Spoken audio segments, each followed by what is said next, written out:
चलिए, तो हेडिंग डालिए कैविटी प्रॉब्लम। थोड़ा सा दिमाग लगेगा, बट लगा लेना, भगवान ने इसलिए दिमाग दिया है कि कभी कभी ज्यादा भी लगाना पड़ जाए। पहले आप लोगों को दूंगा, फिर बात करेंगे। बनाइए डायग्राम, क्वेश्चन लिखेंगे।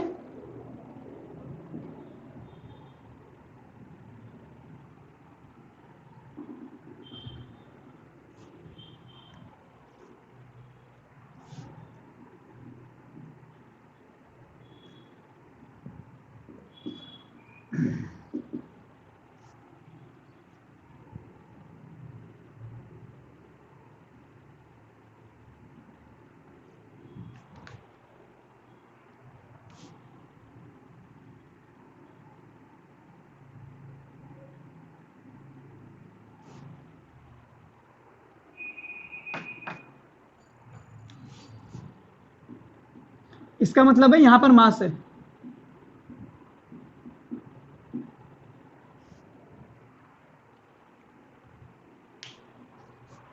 टोटल मास इसका m है।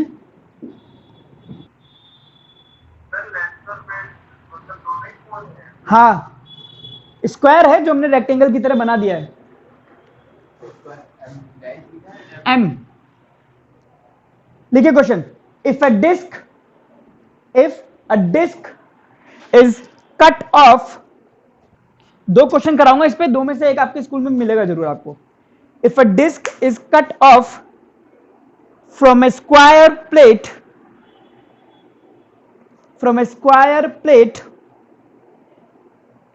of side 4a, what will be the position of center of mass of the remaining part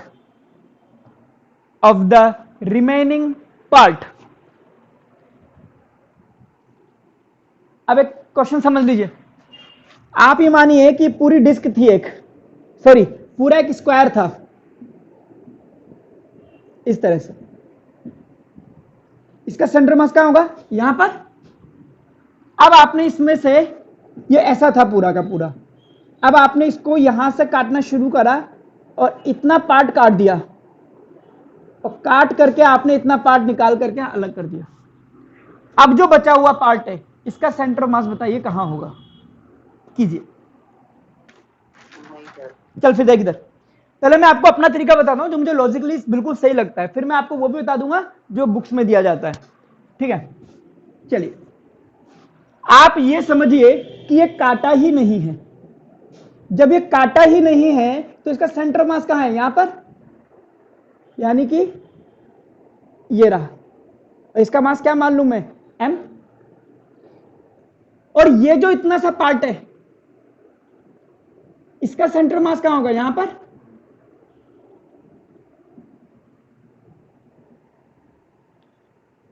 इस डिस्क का मास मैंने मान लिया स्मॉल m, जो काट करके निकाली है। अभी डिस्क इसी के अंदर है। अब जैसे डिस्क निकाल दूंगा तो इसका सेंटर ऑफ मास इधर शिफ्ट हो जाएगा कहीं ना कहीं। मैंने माना इसका सेंटर ऑफ मास बचे हुए पार्ट का यहां आ गया।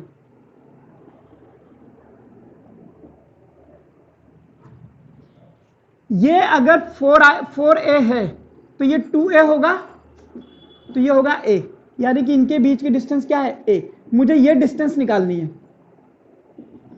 कि बचे हुए का सेंटर मास कहां है? यहां पर। देख लीजिए एक बार, मैंने क्या करा, अगर ये डिस्क है तो डिस्क का सेंटर मास तो यहां होता है ना, स्मॉल m, और ये डिस्क किसी स्क्वायर के अंदर है, और पूरे स्क्वायर का ओवरऑल सेंटर मास क्या है? Capital M। जैसे इसको यहां से काट दूंगा तो सेंटर मास खिसक करके यहां आ जाएगा। ओवरऑल ये बचा हुआ पार्ट और ये डिस्क दोनों मिला दूं तो सेंटर मास कहां है इसका? ये रहा। क्योंकि बचे हुए पार्ट में डिस्क मिला दूंगा तो पूरा स्क्वायर बन जाएगा। यहां तक किसी बात में दिक्कत है तो बोल दीजिए।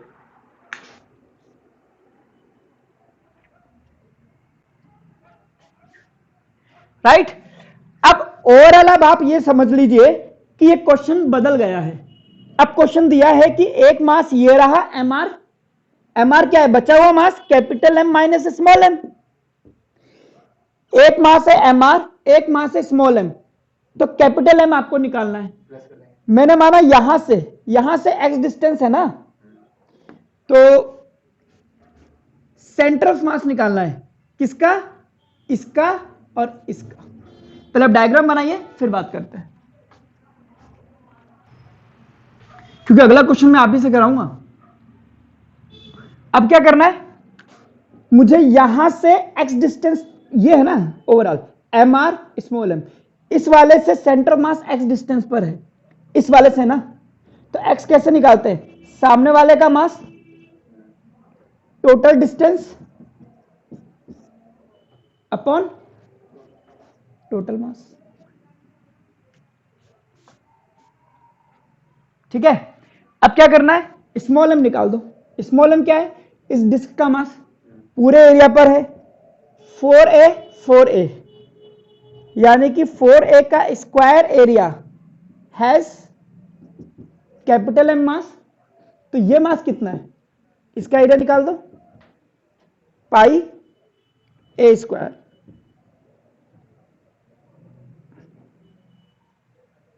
Area will have m upon 16a square into pi a square। काट पीट करके देख लो, पाई बाई 16m आ जाएगा, ये आ गया स्मॉल m की वैल्यू।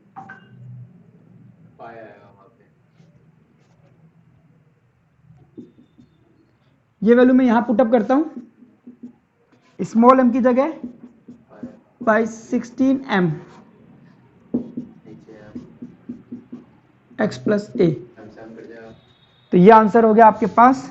अच्छा एक सेकेंड, हाँ आपको x निकालना है ना, तो 16x पाई x प्लस पाई ए, तो ये हो जाएगा आपके पास x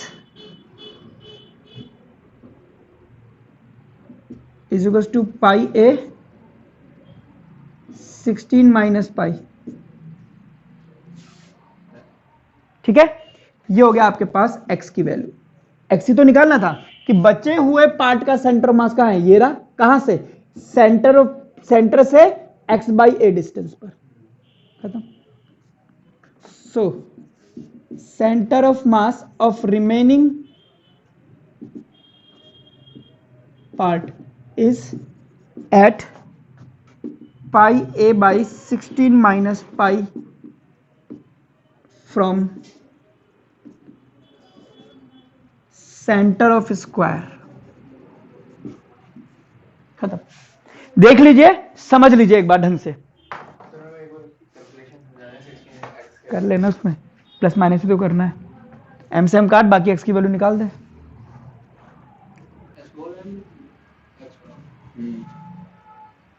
हाँ सही तो है भाई, आप कॉन्सेप्ट पढ़ो ना, मैंने कॉन्सेप्ट क्या सिखाया था, m1 m2 और ये सेंटर ऑफ मास है। अगर आपको ये x डिस्टेंस पता करनी है और ये पूरा आपके पास a है, x पता करनी है, तो सामने वाले का mass sum of total mass into total distance, यही था ना। तो ऐसे मान लो mr स्मॉल m, इन दोनों को जोड़ूंगा तो कितना आएगा, कैपिटल M। सीधी सी बात यही है कि आपके पास mr है और एक स्मॉल m है, और यहां पे ये डिस्टेंस x है, ये डिस्टेंस a है, तो x की वैल्यू क्या आएगी, सामने वाले का mass upon total mass into total distance. अब ये क्या है, बचा हुआ मास, इसका बचा हुआ मास और स्मॉल m दोनों जोड़ दूंगा तो क्या आ जाएगा, कैपिटल M। और स्मॉल m की वैल्यू मैंने यूनिटरी मेथड से निकालते थे ना, कि पूरे एरिया का मास स्मॉल m है, तो इतने एरिया का मास बताओ बस। अब मैं इसी को बताऊंगा जैसा जनरली रिफ्रेशर्स में आंसर दिया जाता है, वो भी इजी है, टफ नहीं है।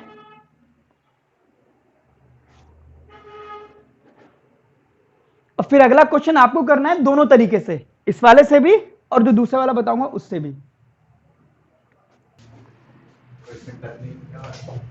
चलिए तेरी करूंगा मैं तो पता लगा। आइए अब इसी को एक अलग कॉन्सेप्ट से इन्होंने करा है। इन्होंने बोला है कि आप इस पूरे सिस्टम को ऐसा कर सकते हैं कि जो बचा हुआ पार्ट लिखना है ना आपको, तो बचा हुआ पार्ट कैसे लिखूंगा मैं, capital M minus small m। तो पूरा मास का सेंटर ऑफ मास यहां है, इस बचे हुए पार्ट के सेंटर ऑफ मास को हटा दीजिए, हटा दिया, ये माइनस m मान लिया मैंने इसको। अब ये पूरा सिस्टम क्या बन गया, रिमेनिंग पार्ट बन गया। इसका सेंटर ऑफ मास निकाल दीजिए, मैंने माना इसका सेंटर ऑफ मास आएगा यहां कहीं, इससे x डिस्टेंस पर। इन दोनों के बीच में टोटल डिस्टेंस क्या है, a। तो x मुझे निकालना है, मेरा ये बचा हुआ इस सिस्टम का सेंटर ऑफ मास यहां है और इसकी यहां से डिस्टेंस x है।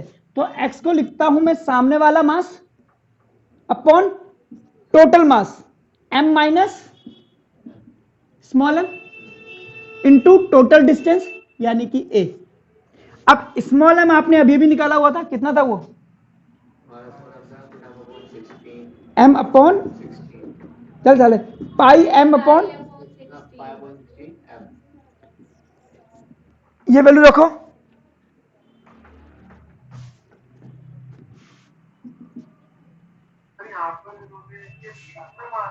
नहीं, अब यही सस्पेंस है। अब देखता चलो भाई, मेरे सामने दो मास थे, मैं गरीब आदमी मासूम सा बच्चा, मैंने यहां मान लिया, मेरी मर्जी में कहां भी मानूं, मैं तो x की वैल्यू निकालूंगा, सीधी सी बात है। तो स्मॉल m हो गया, कॉमन लगे कटवा दो साले को, 1 capital M small m minus 1 a, और ये वैल्यू रखता हूं। तस्वीर तेरी दिल से उतारी ही नहीं है, ये देख m से m कट गया, ये हो गया आपका a 16 minus pi upon pi, but minus में का मतलब आपने ये जो डिस्टेंस मानी है इधर की तरफ, बेसिकली सेंटर ऑफ मास इधर, यही तो चाह रहा था तो 10 centre of mass of remaining part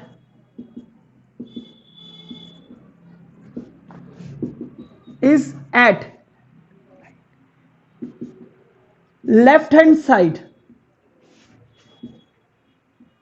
from the center of mass of plate at pi a upon 16 minus pi distance। ये था पहले वाला भी आंसर, माइनस आ गया ना। और इससे पहले वाले में हमने क्या करा था, बचा हुआ mass small m capital M और स्मॉल m, हमने यही डिस्टेंस x मान ली थी, तो हमें पता है कि इस वाले मास से x डिस्टेंस तो यही आ रहा है, तो पॉजिटिव में आ गया था। तो ये इन्होंने नेगेटिव मास का कॉन्सेप्ट यहां पे डाला है। और दोनों ही इजी है, कोई बड़ी बात नहीं, बट ये है कि बच्चों के कान यहां पे नेगेटिव मास से खड़े हो सकते हैं। क्वेश्चन नंबर 7.16 ट्राई करना, एनसीईआरटी बैक एक्सरसाइज, दोनों तरीके से करके देखना। चलिए ये एक बार ट्राई करना, जो मैंने लिखा है 7.16 सेम तर्ज पे हो जाएगा, दोनों तरीके से करने की कोशिश करना, फिर जो भी लगे स्कूल में ये वाला कर देना नेगेटिव मार्क्स मान करके, क्योंकि एसएल में वही है तो टीचर्स वही प्रेफर करते हैं, वाला समझ में नहीं आएगा तो कहेंगे साला कि गलत कर दिया तुमने, हमने तो ऐसे नहीं कराया था। लिखिए मिसलेनियस कॉन्सेप्ट, मिसलेनियस कॉन्सेप्ट बहुत ध्यान से समझना, 1 मार्कर्स इसमें कई सारे बन सकते हैं। सपोज कीजिए ये कोई सिस्टम है, M1 M2 M3 ऐसे करके बहुत सारे, इनका सेंटर ऑफ मास मैंने मान लिया यहां है, इसका पोजीशन वेक्टर R1 है, इसका R2, इसका R3 और यह आपका RC1, ठीक है। और इस पर कोई भी एक्सटर्नल फोर्स नहीं लग रहा है, तो अगर एक्सटर्नल फोर्स नहीं लग रहा है तो acceleration of centre of mass will be 0। मैंने क्या बोला, सेंटर ऑफ मास का एक्सेलरेशन 0 है। क्या इन पार्टिकल का जो इंडिविजुअल एक्सेलरेशन है वो भी 0 होगा, वो 0 नहीं होगा, हो ना हो जरूरी नहीं है। यानी कि ए सेंटर ऑफ मास जब हम निकालते थे तो हम निकालते थे m1 a1 a2 ऐसे करके m टोटल। ये 0 है, बट इनका a1 a2 का 0 होना कोई जरूरी नहीं है। लिख लीजिए।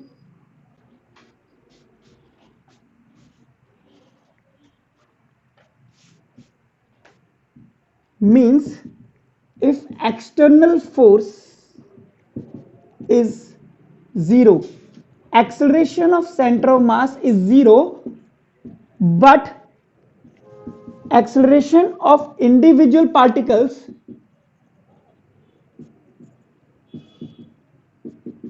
in the system may not be 0। भाई सारे 0 होंगे तो भी 0 आ जाएगा, और अगर इसका +1 है इसका -1 है तो भी वो 0 हो सकता है। क्या नहीं, ये तो एक्सेलरेशन है, इनके कोऑर्डिनेट नहीं थे, कोऑर्डिनेट पोजीशन के दिए जाते हैं, एक्सेलरेशन के कोऑर्डिनेट नहीं होते, एक्सेलरेशन के कंपोनेंट होंगे।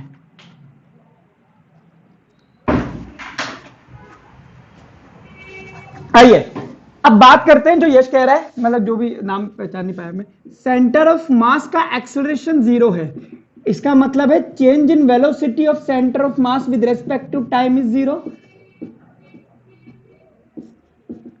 मतलब velocity of centre of mass is constant. लिख लीजिए।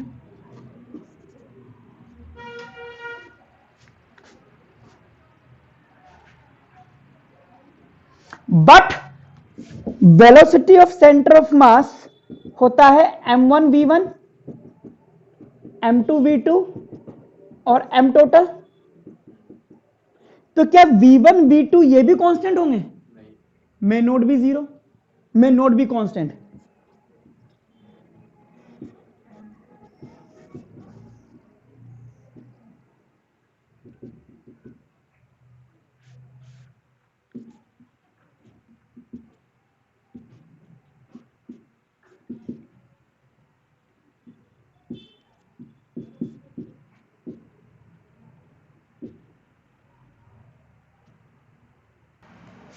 चलिए, हाँ भाई, अब बात करते हैं तीसरी और सबसे महत्वपूर्ण बिंदु पर, क्योंकि उसी कॉन्सेप्ट पे क्वेश्चन बनते और ऐसे भारी भारी क्वेश्चन बनते कि क्वेश्चन पढ़ते लगता है कि नहीं होगा हमसे।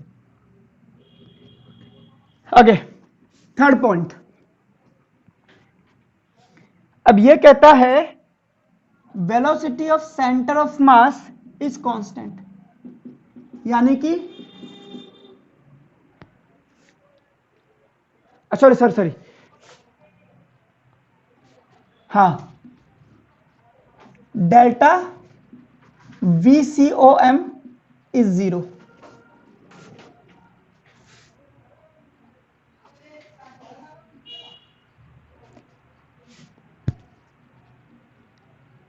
यानी कि velocity of centre of mass क्या है? कांस्टेंट, यानी कि change in position of centre of mass with respect to time is constant. Delta R constant है तो R COM position of centre of mass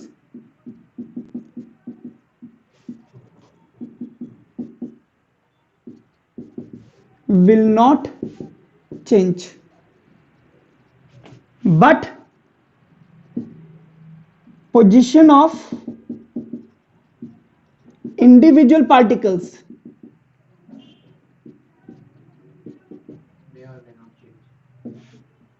may not be changed, may not be may change, may not be constant। क्या भैंस की term, मे और may not दोनों आए ना, अंग्रेजी रुक जाओ। Position of centre of mass will not change, यानी कि विल रिमेन सेम।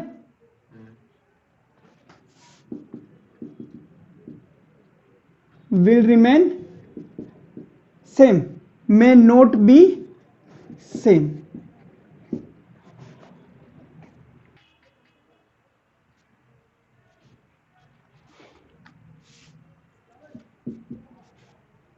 यहां से गोल्डन रूल निकल करके आ रहा है, if external force on A system is 0, then position of center of mass will not change. इस लाइन पे हम क्वेश्चन करेंगे, और अगर वो क्वेश्चन आप एसएल से सॉल्यूशन देखोगे तो दिमाग फट के हाथ में आ जाएगा।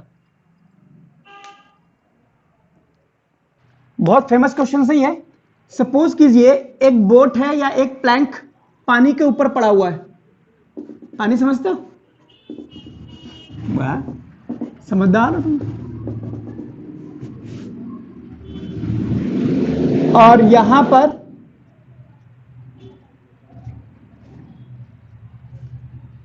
एक बालक खड़ा हुआ है, और ये प्लैंक की लंबाई में मान लेता हूं 20 मीटर है।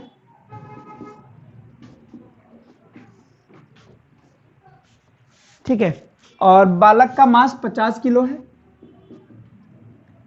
ए पोजीशन पर ये खड़ा हुआ है, बिल्कुल कॉर्नर पर, और ये यहां से तलता तलता तलता तलता यहां आ जाता है इधर की तरफ, बी पोजीशन पर, बिल्कुल कॉर्नर पर। ठीक है, बनाइए diagram.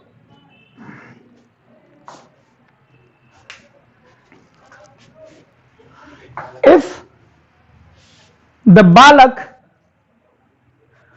moves from A to B,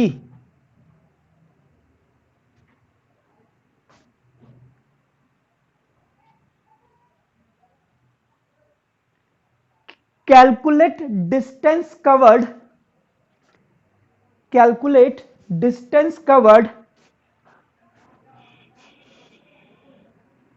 by the plank. Calculate distance covered by the plank when black body, that balak, when balak reaches at B. अब आप इस पे आगे चलोगे तो ये हो सकता है पीछे चला जाए इधर कहीं, तो कितना आगे जाएगा आप इस पे जब बी पर पहुंच जाओगे? करके देखिए, छोटा सा। आइए, जब ये इधर जाएगा तो प्लैंक मैंने माना इधर खिसक गया, मैंने माना प्लैंक की नई पोजीशन हो गई है।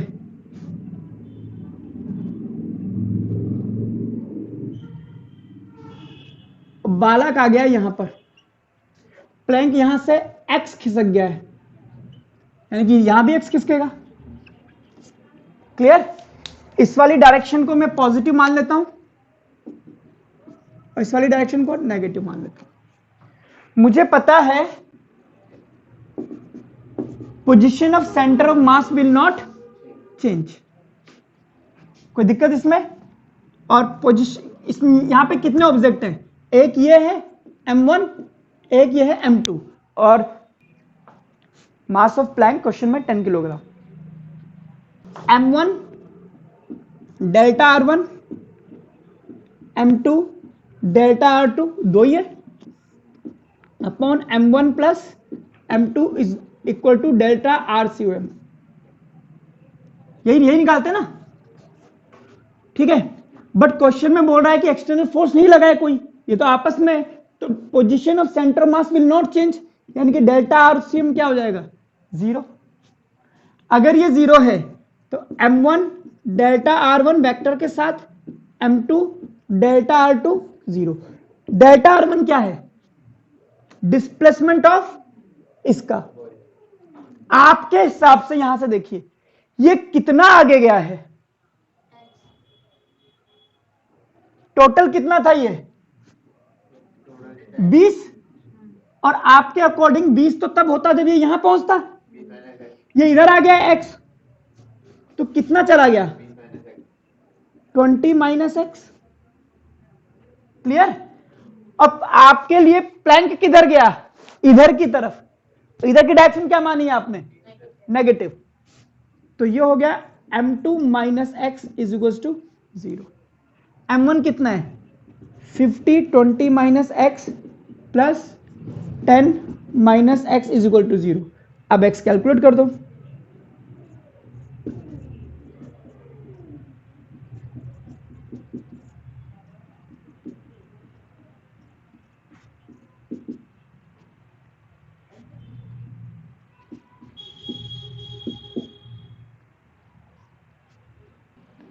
अब इस तरह के एक दो क्वेश्चन एसएल अरोड़ा में दे रखे हैं, एक बार ट्राई करके देखना, क्योंकि स्कूल्स में नहीं कराएंगे आपको, तो एक बार देख लेना। बाकी ये एग्जामिनेशन पॉइंट ऑफ व्यू से अगर आप कंपटीशन लेवल पे देख रहे हैं तो वहां पे इस तरह क्वेश्चन बहुत मिल जाएंगे आपको। मैं भी और भी करा सकता हूं, बट और भी कम है जमाने में प्लैंक के अलावा, पर कॉन्सेप्ट मैंने आपको बता दिया। यही फॉर्मूला लगेगा with proper sign convention.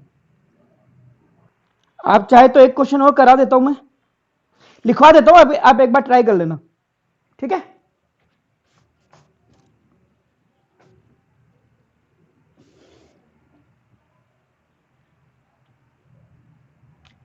Suppose कीजिए बोट है,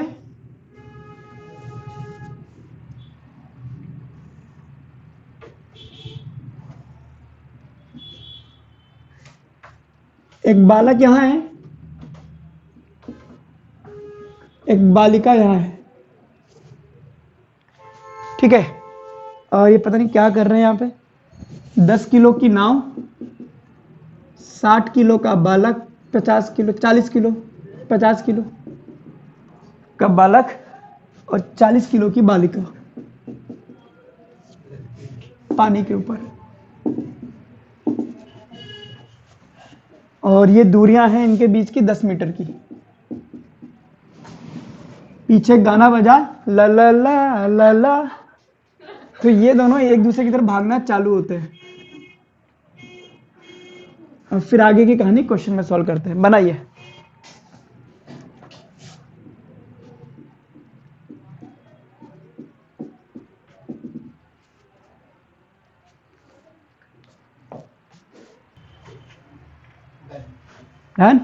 लिखिए, if both meets at the centre, मेरा बच्चा लोग नीचे में छेद कर दूं बीच में।